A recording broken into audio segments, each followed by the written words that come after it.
வணக்கம். நான் சாந்தி வெற்றிவேல். உங்களுக்கு அட்சய திதியை பற்றி தான் சொல்ல போகிறேன். எங்கே பாரு யார்கிட்ட கேட்டாலும் அட்சய திதின்னு சொன்னதுமே இன்றைக்கி தங்கம் வாங்கணுங்க, ரொம்ப நல்லது, இல்லைன்னா வெள்ளியாவது வாங்கணும், ஏதாவது ஒன்று வாங்கணும், நல்லது.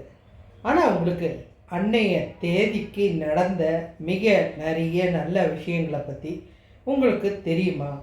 தெரிஞ்சால் நீங்கள் இன்றைக்கி எவ்வளோ முக்கியமான நாள், இதை கூடுதல் சிறப்பாக நம்ம என்ன செய்யலாம் அப்படின்ற அதிசயங்களும் ரகசியங்களும் இது வரைக்கும் உங்களுக்கு தெரியாததை தான் நான் மொத்தமாக சொல்ல போகிறேன். நீங்கள் இதை கேட்டுட்டு கண்டிப்பாக இதை பார்த்த அப்புறம் நீங்கள் முடிவு செய்யுங்க என்ன செய்யணும் அப்படின்றது. உங்கள் விருப்பப்படியே விட்டுடுறேன். அன்றைக்கி என்ன நடந்தது அப்படின்ற விஷயம் உங்களுக்கு தெரியணுன்னா இந்த பதிவை முழுக்க கேட்கணும்.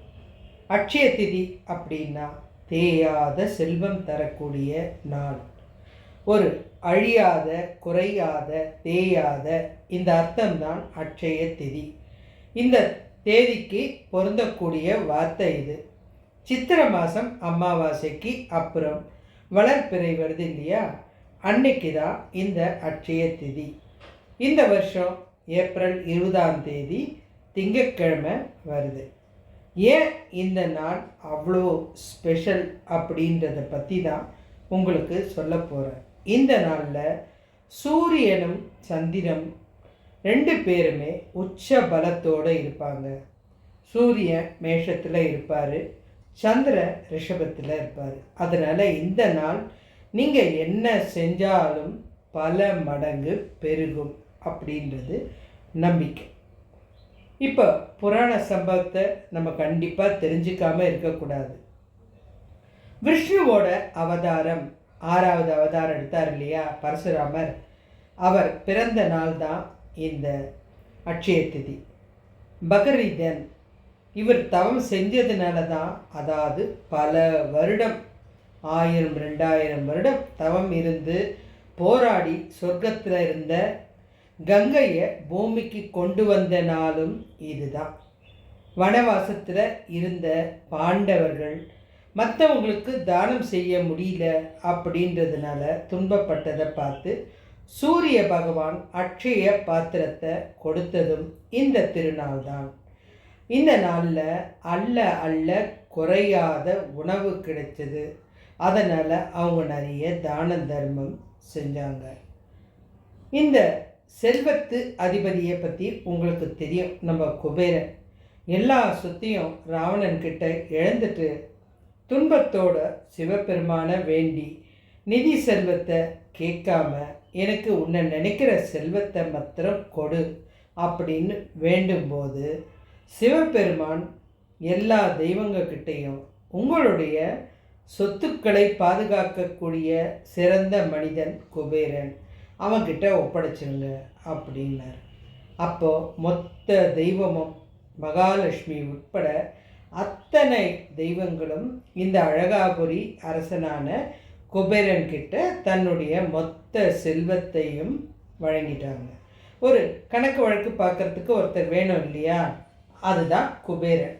தெய்வத்தோட கணக்கோட அதிபதி தான் குபேரன். அதனால தான் அவர்கிட்ட அவ்வளோ செல்வம் இருக்குது. இந்த தேதியில் தான் மகாலட்சுமியும் தன்னுடைய செல்வத்தை குபேரன்கிட்ட ஒப்படைச்சாங்க. அடுத்தது கிருஷ்ணரை பற்றி சொல்லலைன்னா எப்படி? நம்ம குசேலர் ரொம்ப வறுமையாக இருந்தாருன்னு நமக்கு தெரியும். அப்போது ஒரு கிழிஞ்ச துணியில் கொஞ்சம் அவலை எடுத்துக்கிட்டு போய் கிருஷ்ணரை பார்த்தாரு. கிருஷ்ணர் சாப்பிட்ட ஒவ்வொரு துளி அவளுக்கும் அவருடைய குடும்பம் பயங்கரமான வளர்ச்சியை அடைஞ்சிது. இதை பார்த்த நம்ம கிருஷ்ணருடைய மனைவியான ருக்மணி தடுத்தாங்க. 3வது அவளை சாப்பிடும்போது தடுத்தாங்க. வேண்டாங்க, இந்த செல்வமே அவருக்கு பல யுகங்களுக்கு வரும், 3வதையும் சாப்பிட்டீங்கன்னா உங்களை நினைக்கவே மாட்டார், மறந்துடுவார் அப்படின்னு. ஆனால் அது அவர் செய்யலை. இருந்தாலும் அந்த குசேலருக்கு செல்வத்தை வாரி வழங்கினதும் கணக்கு வழக்கு இல்லாமல் கொடுத்ததும் இந்த நாள் தான். கிருஷ்ணர் குசேலருக்கு செல்வத்தை கொடுத்தாரு. யம தர்மராஜனுக்கு கணக்கு வழக்கு எழுதுறதுக்கு, தீர்ப்பு எழுதுறதுக்கு ஒரு சிறந்த ஒரு ஆள் தேவைப்பட்டது. அந்த சித்திரகுப்தனை படைத்தது இந்த நாளில் தான். அவர்கிட்ட தான் நம்மளுடைய கணக்கு வழக்குகள் ஒப்படைக்கப்பட்டுச்சு. அது இல்லாமல் மகாவிஷ்ணு சிவபெருமானை நோக்கி தவம் இருந்து சுதர்சன சக்கரத்தை வாங்கினதும் இந்த அட்சய திதி தான். எவ்வளோ நல்ல விஷயம் பாருங்களேன். அன்னைக்கு தான் பார்வதி தேவியும் அன்னபூர்ணியா அவதாரம் எடுத்து ஈசனுக்கே உணவளித்ததும் இந்த மகா ஒரு சிறந்த நாளில் தான். இப்போ நம்ம கடவுளை பற்றி, புராணங்களை பற்றி, எல்லாரை பற்றியும் நம்ம அழகாக புரிஞ்சுக்கிட்டோம். அடுத்தது மகான்களை பற்றி சொல்லனா எப்படி? வேதவியாசர் பிறந்தது இந்த நாளில் தான். அது இல்லாமல் விநாயகர்கிட்ட இந்த ராமாயணத்தை எழுத சொன்னதும் இந்த நாளில் தான். விநாயகர் புராணத்தை தொகுத்து கொடுத்த நாளும். ஆதிசங்கரர் ஒரு ஏழை பெண்மணியை போய் பார்க்கும்போது அவகிட்ட சாப்பாடு கூட கிடையாது. ஒரு அழுகி போன நெல்லிக்காய் தான் வச்சுருந்தாங்க. அந்த நெல்லிக்காயை அவர் வாங்கிட்டு அதுக்கு பதிலாக கனகதாரா ஸ்தோத்திரத்தை சொல்லி அந்த பெண்ணோட வீட்டில் தங்க மழை பெய்ய வச்சது இந்த நாளில் தான். எவ்வளோ சிறப்புகள் பாருங்கள். இவ்வளோ சிறப்பை நம்ம தெரிஞ்சிக்காம தங்கம் வாங்கினோம், அட்சய திதியாக தங்கம் வாங்கணும், வாங்க போனோம், இதை தான் சொல்கிறோம். குழந்தைங்களுக்கு புரிய வைங்க. இது மட்டும் இல்லாமல் இமயமலையில் இருக்கிற பத்ரிநாத், கேதார்நாத், கங்கோத்ரி, யமுனோத்ரி இப்படி நிறைய சக்தி வாய்ந்த கோயில்லாம் இருக்கு இல்லையா? இங்கெல்லாம் இந்த அட்சய திதிக்கு தான் நடை திறப்பு செய்வார்கள். ஏன்னா அது வளரக்கூடியது. அந்த நாளில் தான் இதை நடை திறப்பு செய்வாங்க. பூரி ஜெகநாதர் இந்த கோயிலில் ரத யாத்திரைக்காக எப்போவும் வருஷத்தில் ஒரு நாள் தேர் செய்வாங்க. இந்த தேர் செய்கிற வேலையை தொடங்குறதும் இதே அட்சய திதி நாளில் தான். அப்போ உலகத்தில் ஒவ்வொரு மூலையிலையும் ஒவ்வொரு விஷயம் நடந்துகிட்டே இருக்குது. இது இல்லாமல் விருந்தாவன் பாங்கே பிகாரி கோயில் வருஷத்தில் ஒரு நாள் மட்டும் திறந்து கிருஷ்ணரோட பாத தரிசனத்தை காட்டுவாங்க. அதுவும் இந்த அட்சய திதி நாளில் தான். இந்த நாளில் தான் ஏன் இவ்வளோ நிறைய நல்ல சம்பவம் ஒரே நாளில் இவ்வளோ விஷயம் நடக்குதுன்னா, அப்போது அதில் என்ன ரகசியம் இருக்குது அப்படின்றத நம்ம நிச்சயம் தெரிஞ்சுக்கணுமா இல்லையா? ஆமாங்க, அந்த நாளில் இவ்வளோ சிறப்புகள் அத்தனையும் நடக்கிறதுக்கு காரணம் இருக்குது. இந்த நாளில் தான் பிரம்மா உலகத்தை சிருஷ்டிக்க ஆரம்பித்தார். அட்சய திதியில் தான் புதிய உலகத்தை தொடங்கினார். அன்னைக்கு தான் அவர் இந்த உலகத்தை படைக்கிறாரு. பிரம்ம புராணம் இதை சொல்லுது. அதாவது இந்த பிரபஞ்சத்துடைய புது வருஷம், அதாவது பழைய உலகம் அழிஞ்சு புதிய உலகத்தை படைக்கிற நாள். எத்தனையோ யுகம் இருக்குது இல்லையா? அதில் ஒரு யுகம் தொடங்கின நாள். அதனால் எல்லா காரியமும் இந்த நாளில் தொடங்கிறது அவ்வளோ சிறப்பு வாய்ந்தது. நீங்கள் தொழில் செய்கிறவங்களா இருந்தால் தொழிலை தொடங்குங்க. இல்லை ஏதாவது வியாபாரம் செய்கிறவங்களா இருந்தால் இன்றைக்கி வியாபாரத்தை கரெக்டாக போய் தொடங்கிடுங்க. கல்வி உங்கள் குழந்தைங்களுக்கு நல்லா வரணுன்னா இன்றைக்கி உட்காந்து பாடம் சொல்லி கொடுங்க. நல்ல விஷயங்களை தொடங்கி வைக்கிறது இந்த நாள் பல மடங்கு, கோடிக்கணக்கான மடங்குக்கு மேலே. ஏன்னா தெய்வங்களுக்கு எல்லாமே சக்தி கிடைக்கிற நாள். எல்லா தெய்வமும் உங்களுக்கு துணையாக நிற்கும். உங்களுக்கு நீங்கள் செய்கிற ஒரு பிஸ்னஸ், பேசுகிறதோ முடிக்கிறதோ எதுவாக இருந்தாலும் இன்றைக்கி உங்களுக்கு தொடங்குகிற ஒரு விஷயமும் லாபத்தை பல மடங்கு அள்ளி கொடுக்கும். இப்படி நிறைய நல்ல விஷயங்கள் உலகத்தில் தொடங்கின நாள் இது. அப்போ எவ்வளோ ஆற்றல் சக்தி இருக்குது. சூரியனோ சந்திரனோ பல மடங்கு சக்தி கொடுக்கறது, இறை சக்தி கோடிக்கணக்கான சக்தி கொடுக்கறது. இந்த நாளில் நீங்கள் செய்கிற ஒரு சின்ன சின்ன விஷயம் கூட கோடி மடங்கு மேலே சக்தியாக உங்களுக்கு திரும்பி கிடைக்கும். இவ்வளோ விஷயம் தெரியாமல் நம்ம எப்போவும் தங்கமும் வாங்கணும், வெள்ளியும் வாங்கணும் அப்படின்னு வியாபார நோக்கத்தோடு பேசிகிட்ருக்கோம். நான் சொல்கிறேன், தப்பாக எடுத்துக்காதீங்க. சில ஒரு 10-20 வருஷங்கள் முன்னாடி வரைக்கும் இந்த அட்சய திதின்னா என்னன்னே தெரியாது. உண்மையாகவே இது அவ்வளோ சிறப்பு வாய்ந்த புராண ரகசியங்களும் தெய்வ ஆற்றலும் கிரகங்களுடைய ஆற்றலும் சேர்ந்த மிக பெரிய நல்ல நாள். நீங்கள் எல்லாரும் தங்கம்தான் வாங்கணும்னு கிடையாதுங்க. ஏன்னா அவங்கவுங்க வசதியை பொறுத்தது. இப்போ விற்கிற தங்கம் விலைக்கு விற்கிற அந்த கடை பக்கம் கூட போக முடியாது. போயிட்டு வரக்கூட செலவு தான். ஒரு குண்டுமணி தங்கம் வாங்கினா கூட அது உங்ககிட்ட வந்த பிறகு கோடி மடங்கு அதிகரிக்கக்கூடியது. ஆனால் அதை விட இன்னும் நல்ல செயலை செஞ்சால் எப்படி இருக்கும்னு யோசிச்சு பாருங்கள். அதை தான் நான் உங்களுக்கு சொல்ல போகிறேன். என்னன்னா, இந்த நாளில் மகாலட்சுமி எங்கேருந்து பிறந்தாங்க? கடல்லேருந்து. அப்போது அந்த உப்புக்கு மகாலட்சுமிக்குடைய சக்தி அப்படியே இருக்குது. உப்பை வாங்கி நீங்கள் கடவுள் முன்னாடி வச்சாலும் மகாலட்சுமியோட அருள் கிடைக்கும். மகாலட்சுமியை அங்கே உட்கார்ந்த மாதிரி. நம்ம புது வீட்டுக்கு போனோன்னாலும் அந்த உப்போட சக்தி அவ்வளவு ஒரு ஆற்றல் மிகுந்தது. அரிசி வாங்கினீங்கன்னா நம்ம வாழ்நாள் முழுக்க அரிசி கஷ்டம் இல்லாமல் இருக்கலாம். பணம் இருந்து நம்மளால் எந்த பொருளும் வாங்க முடியாது அப்படின்னு நினைக்கிறத விட இந்த சின்ன சின்ன பொருட்கள் உங்களுக்கு மிகப்பெரிய சக்தியை கொடுக்கும். இந்த நாளில் முக்கியமாக பெண்கள் மஞ்சளும் குங்குமமும் வாங்குங்க. அது உங்களுக்கு ஒரு நீண்ட ஒரு சக்தியான ஒரு கணவர் துணையோட கடைசி வரைக்கும் இருக்க வேண்டிய பாக்கியம் கிடைக்கும். இது இல்லாமல் இன்னும் சில தானங்கள் உங்களை கோடி மடங்கு உயர்த்தக்கூடிய சக்தி கிடைக்கும். ஏழை மாணவங்களுக்கு புக்கு கொடுத்தீங்கன்னா பயங்கரமான சக்தி கிடைக்கும். ஒரு ஏழைக்கு வஸ்திர தானம் கொடுத்தீங்கன்னா, ஏன்னா நம்ம சாதாரணமாக கோடி பேருக்கு புடவை கொடுக்கறதெல்லாம் முடியாத விஷயம். அதனால தான் ஒரு ஏழைக்கு நீங்கள் ஒரு புடவை கொடுத்தீங்கன்னா கோடி ஏழைக்கு புடவை கொடுத்த பலன். அதே மாதிரி மோர் கொடுக்கறது, தயிர் சாதம் கொடுக்கறது, முக்கியமாக கொடை செருப்பு, இது ரெண்டும் தானம் கொடுக்கறது அவ்வளவு சக்தி வாய்ந்தது. இந்த நாளில் அவ்வளவு ஆற்றல் மிகுந்த நாள். இதை விட உங்களுடைய சேஃப்டிக்கான சில விஷயங்களும் சொல்ல போகிறேன். நீங்கள் வணங்குறது எந்த கடவுளாக இருந்தாலும் பரவாயில்லை, ஈசனோ அல்லது மகாவிஷ்ணுவோ இல்லைன்னா மகாலட்சுமியோ சக்தியோ எந்த தெய்வமாக இருந்தாலும் நீங்கள் அவங்கள நினச்சி ஜெபிக்கிற மந்திரங்கள் கோடி மடங்கு சக்தி வாய்ந்ததாக இருக்கும்.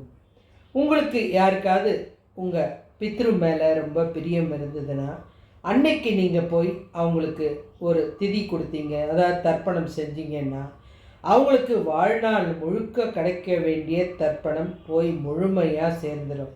இதனால் அவங்க மேல் உலகத்தில் இன்னும் மகிழ்ச்சியாக இருப்பாங்க. சரி, எல்லாம் நல்ல விஷயமும் சொல்லிட்டேன். தங்கம் இல்லைன்னாலும் நம்மளால் உப்பு வாங்கி வைக்க முடியும், மஞ்சள் குங்குமம் வாங்கி வைக்க முடியும். எதெல்லாம் செய்யக்கூடாது அதை நீங்கள் கண்டிப்பாக தெரிஞ்சுக்கணும். அது ரொம்ப சக்தி வாய்ந்த விஷயம். இந்த நாளில் கண்டிப்பாக ₹1 கூட யார்கிட்ட இருந்தும் கடன் வாங்கக்கூடாது. இது கோடி மடங்கு உங்களுக்கு அதிகமாகிடும். அதே போல் எந்த பொருளையும் அடமானம் வைக்கக்கூடாது.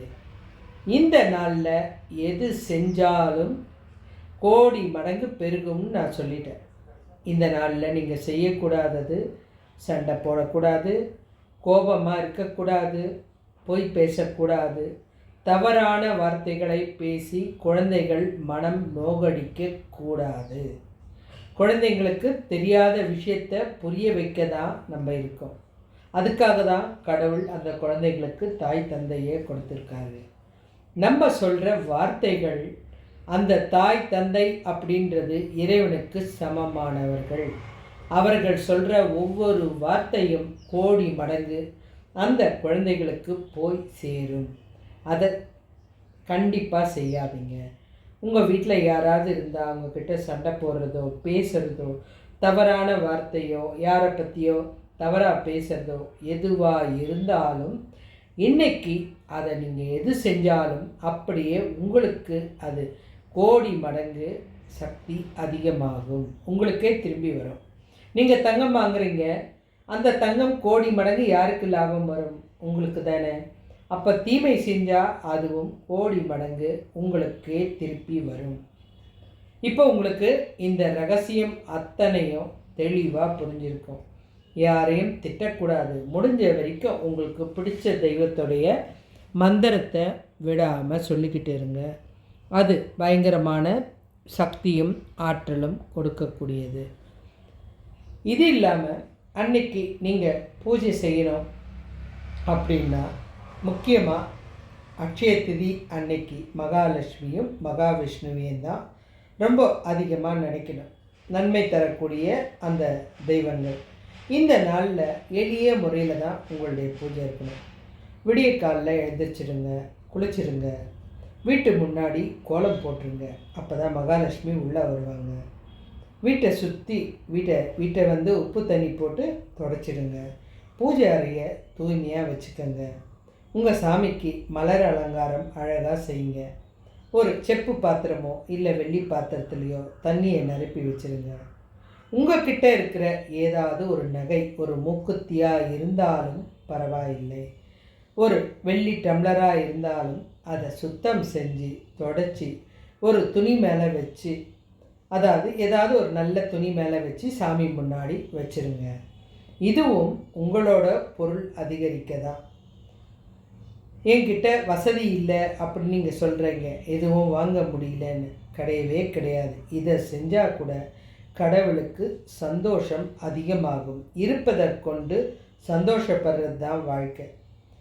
இதை வச்சுட்டு கல் உப்பை கொண்டு வந்து வச்சிங்கன்னா மகாலட்சுமியே உங்களுடைய பூஜை அறையில் உட்காந்துருவா. அதை விட குங்குமம் மஞ்சள் கண்டிப்பாக இறைவன் முன்னாடி இருந்தால் தீர்க்காயுசாக சந்தோஷமாக இருப்பீங்க. மகாலட்சுமி அருளை பெற்றுக்குங்க. மகாலட்சுமி ஹஸ்தோத்திரம் அப்படி இல்லைனா ஓம் மகாலட்சுமியே நமக அப்படின்ற மந்திரத்தை 108 வாட்டி சொல்லுங்கள். கொஞ்சமாக ஒரு பால் பாயசம் செஞ்சு வைங்க.